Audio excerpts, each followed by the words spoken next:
Hey, so let's talk about this Hollywood standstill that's on the horizon. I feel like I have standing to talk about this because this is the industry I'm trying to break into.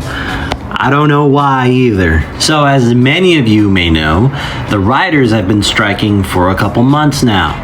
Now the actors might strike, and this will bring entertainment to a standstill. To avoid this, all of the media CEOs and the studio heads are seeking federal mediation. Now, what does that mean? Well, I'm assuming that means that the CEOs want the Biden administration to come in for some reason and bust the strike. I mean, it wouldn't be the first time that Biden has sided with bosses.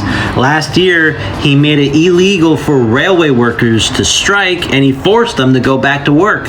That was a different situation, though. When it came to the railway workers, there was an archaic law in the books that Biden and Congress could use to force them to go back to work. And when it comes to entertainment isn't really necessary for society to run. GDP is not really tied to entertainment, I'll just put it in that way. But this federal mediation is ridiculous. This should stay in the private sector. Aren't these CEOs like the vanguards of free market capitalism?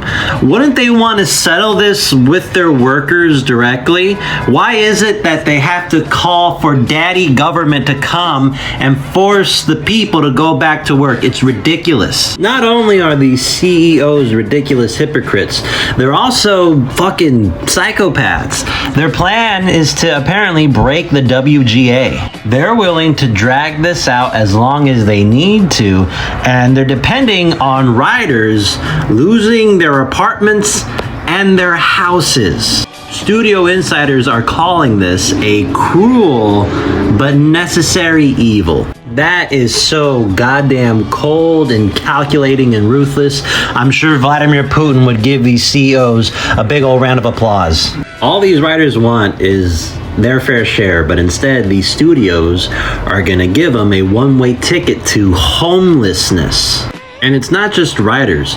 Nobody's working right now. So it's not just the writers that are going to end up losing their homes. It's the grips, it's the sound people, it's the PAs, it's the actors, the background actors, catering. All of these towns like LA, Georgia, and New York are in for it. This is some class warfare shit. I'm sure if you have a trust fund or rich parents, you'll be fine. But for everyone else, prepare to be crushed. These CEOs are evil.